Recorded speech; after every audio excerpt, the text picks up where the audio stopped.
नमस्कार दोस्तों, मैं पुलकित मोहन सिंगला। स्वागत है आपका हमारे चैनल में। दोस्तों, आज हम इस विषय में बात करेंगे कि विधवा औरतों का अपमान करने से क्या नुकसान होता है, किस कर्म फल के लिए आपको तैयार रहना है अगर आप विधवा औरतों का अपमान करते हो तो।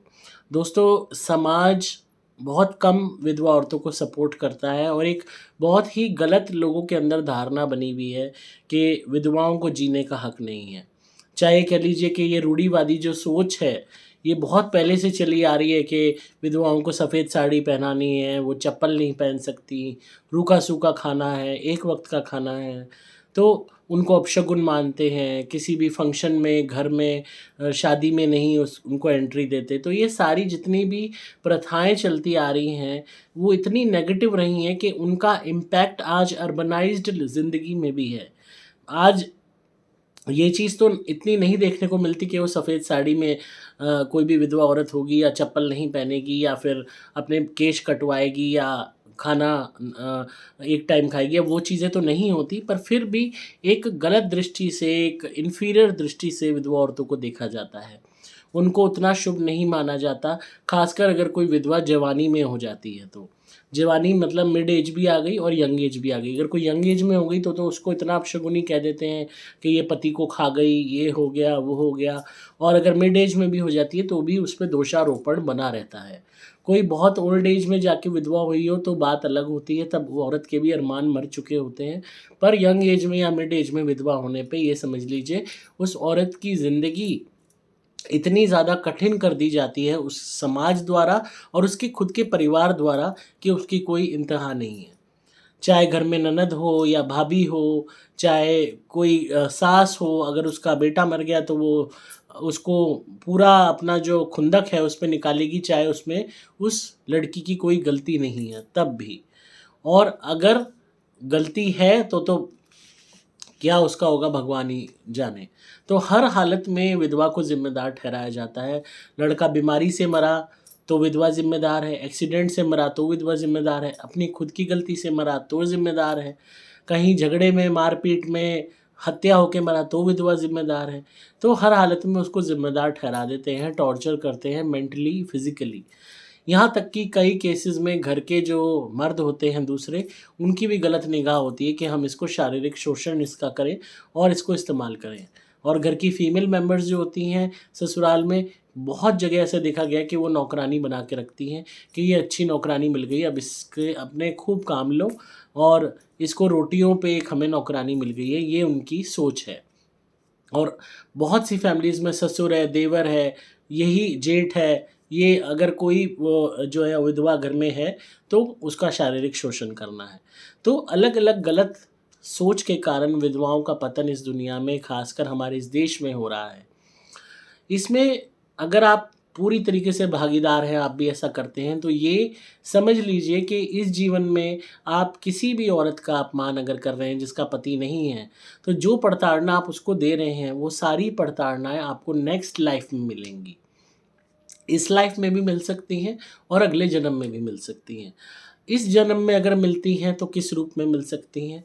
हो सकता है आगे आने वाले वक़्त में आपका साथी, आपका पार्टनर आपसे छिन जाए। फॉर एग्ज़ाम्पल एक केस आपको बताता हूँ, एक रियल लाइफ़ केस है। एक लेडी ऑफ़िस में अपने कलीग जो थी, वो जो विधवा थी, उसको बहुत ज़्यादा प्रताड़ित करती थी क्योंकि वो कलीग सबॉर्डिनेट थी उसके पोस्ट में, और वो विधवा हो गई तब भी उसको प्रताड़ित करती थी कि तू ढंग की होती तो तेरा पति नहीं होता, तेरे पति चला गया तेरे कर्मों के कारण, मतलब हर तरीके से उसको ज़लील करती थी और उसकी हाय लेती थी, बद्दुआ लेती थी। अब बार-बार आप किसी विधवा का अपमान कर रहे हो तो उसके मन से भी बद्दुआ निकलेगी, हाय निकलेगी। और ये लेडी जो शादीशुदा थी, न्यूली मैरिड थी और इसका पति एक्सीडेंट में मर गया। और ये भी जब विधवा हो गई, तब इसको और खुंदक चढ़ी और ज़्यादा इसके दिमाग वो ख़राब हुआ और उसको मन ही मन पता था कि मेरे को कोई ना कोई हाय लगी है, बद्दुआ लगी है जिस कारण ये हुआ है और उसकी लगी है, ये भी उसको मन में इल्म था। तो वो उसने कहा इसको नौकरी से हटाओ और ये गंदी है, ये अपशगुनी है, इसने नज़र लगाई है मेरे पति और मेरे रिश्ते पे, ये मेरे पति की मेरी तस्वीर ऑफ़िस के डेस्क पे देखती थी, इसकी नज़र लगी है, मेरा पति आता था मुझे लेने, ये देखती थी और उस वजह से मेरा पति चला गया। हालांकि गया उसके खुद के कर्मों से, अब नाम उसका आ गया। अब कहीं ना कहीं उसने उस विधवा का दिल दुखाया, तो कोई ना कोई तो कुदरत ने उसको सज़ा दी औरत को कि जब तू एक विधवा का दिल दुखा रही है तो तू भी विधवा बन के देख कैसा लगता है। तो उस औरत को जब भी समझ नहीं आई, एक चीज़ तो ये होती है कि कुदरत आपके साथ भी वही कर देगा जो आप दूसरे के साथ कर रहे हो। क्यों? ताकि वो आपको ये एहसास दिलाना चाहेगा कि विधवा होना कैसा लगता है। अगर कोई मर्द प्रताड़ित कर रहा है किसी औरत को, विधवा को, तो हो सकता है आगे जीवन में उसको स्त्री का सुख ना मिले या उसकी पत्नी का सुख ना मिले। और इस जन्म में फॉर एग्जाम्पल मान लेते हैं ऐसा कुछ नहीं हुआ कि आपको सुख भी मिल गया, सारी चीज़ें, नेक्स्ट लाइफ में ये पूरी प्रोबेबिलिटी है कि आपको पार्टनर मिलेगा ही नहीं शुरुआत से। ये शनि क्रिएट करते हैं। अगर फॉर एग्जांपल आपने किसी विधवा का अपमान किया, उसके पति ना होने के लिए उसको दोष दिया, उसके खालीपन और अकेलेपन का मजाक बनाया या फ़ायदा उठाना चाहा या उसको मानसिक रूप से प्रताड़ित किया, तो शनि क्या करते हैं कि वो टाइम चक्र में उस चीज़ को ऐड कर देते हैं कि वो जो एक्सपीरियंस उस लेडी ने किया, जो दुख, जो दर्द, जो अपमान सहा, वो आप सहो। अब आप वो एग्जैक्टली कैसे सहोगे? आप वो तभी सह सकते हो जब आप उस पोजीशन में पहुंच जाओ। अब जो अगर कोई विधवा को गाली दे रहा है, उसे कह रहा है तू अपने पति को खा गई, ये है वो है, तू है अपशगुनी है, ये है वो है, तो आप वो सेम चीज़ किसी को सुनने को ऐसा मिले तो उसे कितना दुख होगा, कितना ज़्यादा लो फील होगा कि भाई मेरे कारण क्या ये सब हुआ। तो वो सारी जो प्रताड़ना है कि आपको भी वही फीलिंग जब तक नहीं आएगी तब तक कर्मा बैलेंस नहीं होगा। अब इस जन्म में अगर आप अच्छी शादी में हो, सारी चीज़ है, या आपने फॉर एग्जांपल आपकी शादी की खूब एज हो चुकी है, आपका पार्टनर जो है खूब स्वस्थ है, ऐसा कुछ नहीं होता है, तो भी आपने वो एक्सपीरियंस तो किया नहीं, तो एक्सपीरियंस कैसे हो? तो टाइम फ्रेम को ना देखते हुए शनि क्या करते हैं, उस एक्सपीरियंस को ऐड कर देते हैं कि अगर इस लाइफ में वो चीज़ आप नहीं फील कर पा रहे, जैसा आपने उसके साथ किया वैसा आपके साथ नहीं हो रहा है अगर इस लाइफ में, तो ऑटोमेटिकली वो आगे की लाइफ में शिफ्ट हो जाएगा। उसमें क्या होगा कि या ज़रूरी नहीं है कि आप विधवा होगे, महिला ही बनोगे, हो सकता है आप मर्द बनो और आपका पार्टनर चला जाए और तब आपको कोई बोले कि अपनी पत्नी को खा गया। या आप कोई एनिमल बन के अगर पैदा हुए, जानवर बन के पैदा हुए, जानवर भी जोड़ों में रहते हैं, साथ रहते हैं, और आपके पार्टनर को सपोज़ आप कुत्ता बन के पैदा हुए और आपके साथ जो बिच है उस पे कोई गाड़ी चढ़ा के चला गया, तो वो जो प्रताड़ना है उसको खोने की, उस बिच्छू की, वो आपको आपकी सोल सहेगी, चाहे आपको शरीर कुकर का यानी कि कुत्ते का मिला हुआ है तो भी। तो किसी ना किसी वे में वो दर्द, क्योंकि ऑब्वियस सी बात है जब आप किसी को कहते हो कि तू खा गई अपने पति को, एक तो पति को खोने का गम, उसकी यादें, और वो जो ये तड़प होती है ना, वो बहुत बेचैन करने वाली होती है कि सामने वाला वापस आएगा ही नहीं। पर तब भी मन में आस बंधी हुई होती है, ऐसा लगता है कि हम इस कड़वे सत्य को झुठला दें कि जैसे कोई बुरा सपना है और मैं अब सो ही रही हूँ, शायद मेरी आँख खुले और ये बुरा सपना ख़त्म हो जाए और पति आ जाए, घंटी बज जाए और वो गेट पे खड़ा हो। रोज़-रोज़ वो चीज़ रिपीट होती है, वो युद्ध चलता है दिल और दिमाग का कि ऐसा क्यों हो गया? काश उसके बदले मैं चली जाती। तो उससे वो जो वियोग है, जो दर्द है, उसकी प्रताड़ना ना झेलनी पड़ती और उसमें आप और भी नमक डाल देते हो ये कह के कि तू खा गई अपने पति को। तो जो पहले ही दुखी है, जो बिछोह में दुखी है, उसको आप ज़िम्मेदार ठहरा रहे हो कि तेरे कारण बिछोह हुआ है, तूने उसको मार दिया है। तो ये और भी बड़ी प्रताड़ना है। इसका कोई भी तरीके से जो है तुलना नहीं की जा सकती। तो ये जब प्रताड़ना आप किसी को देते हो तो ऑटोमेटिकली ये मन से, कहते हैं ना, मन के जो शब्द होते हैं ना हमारे, जो हम शब्द बोलते हैं, ये तीर से भी ज़्यादा घातक होते हैं, तलवार से भी ज़्यादा घातक होते हैं। जब मन को ये छन्नी करते हैं ना, तो उसके बाद जो है आत्मा तक तड़पती है। तो यहाँ शरीर को आप घायल नहीं कर रहे इन शब्दों के बाणों से, आप मन को, आत्मा को घायल कर देते हो। इंसान पूरी तरह टूट जाता है और साथ में उसके साथ कोल्ड ट्रीटमेंट, घर में नौकरानी की तरह काम लेना, उसको कुछ भी जो है लाइफ में करने नहीं देना, हर तरीके से उसको सप्रेस करना कि अब तेरा पति चला गया तो तेरे को तो अब बस एक ही काम है, बर्तन मांज, कपड़े धो, रोटी बना, घर की सफाई कर और एक कोने में पड़ी रहे। सिर्फ उससे ऊपर आप उसकी आइडेंटिटी देखते ही नहीं हो।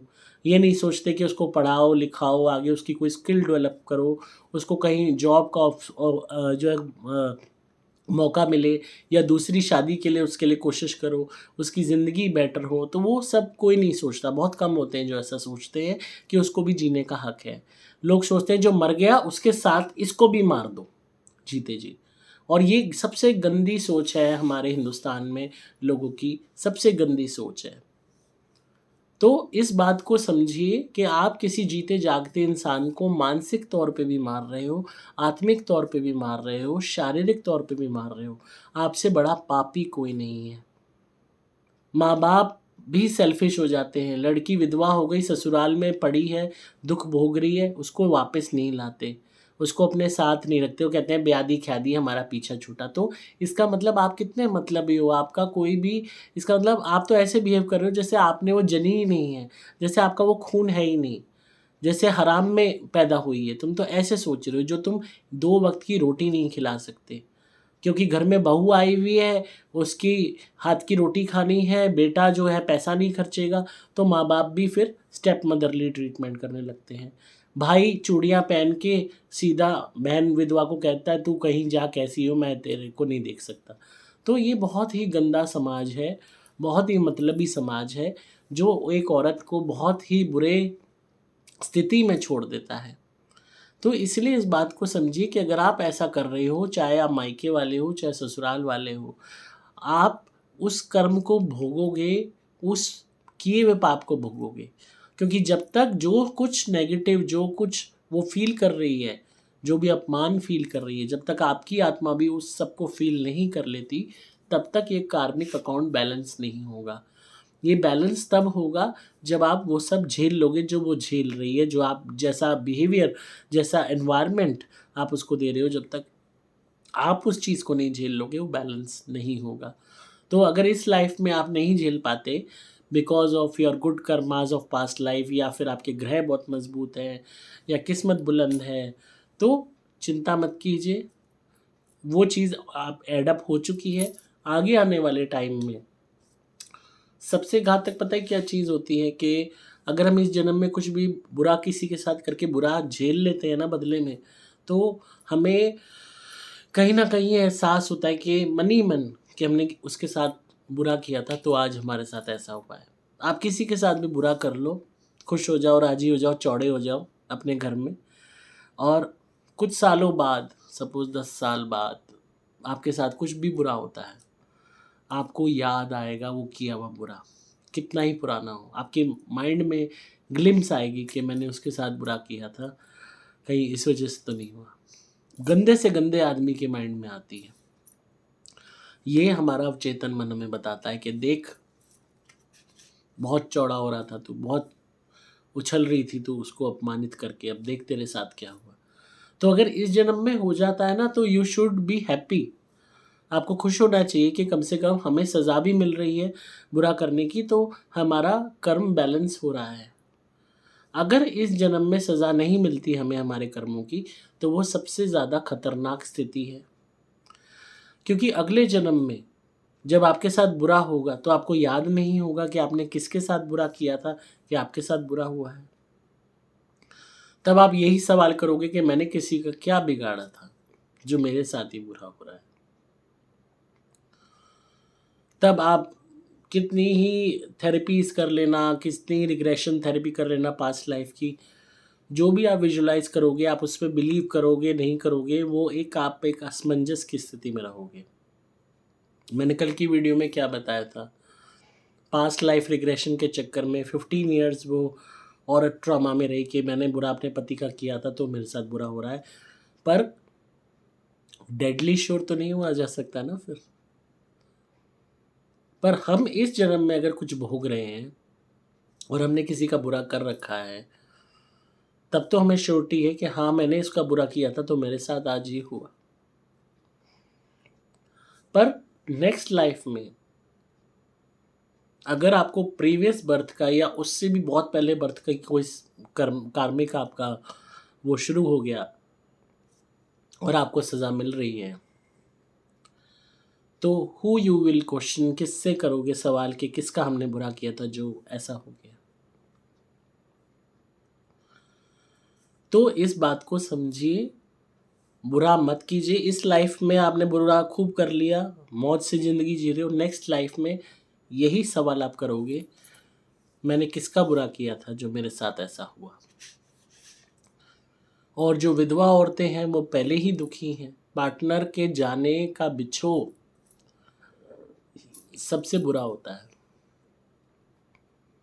तोड़ देता है वो अंदर तक। आप ये देखिए ना, कोई किसी से प्यार करता है, गर्लफ्रेंड बॉयफ्रेंड की बात देखिए, ब्रेकअप हो जाता है, कितना दुख होता है, रोना आता है, खाने पीने का मन नहीं करता, उसकी याद आती। कई दफ़ा रिलेशनशिप्स बहुत लंबे होते हैं, कई साल चलते हैं, उसके बाद कितना ट्रॉमा वो बंदा झेलता है उस ब्रेकअप का, वापस मूव ऑन करने में बहुत वक्त लग जाता है।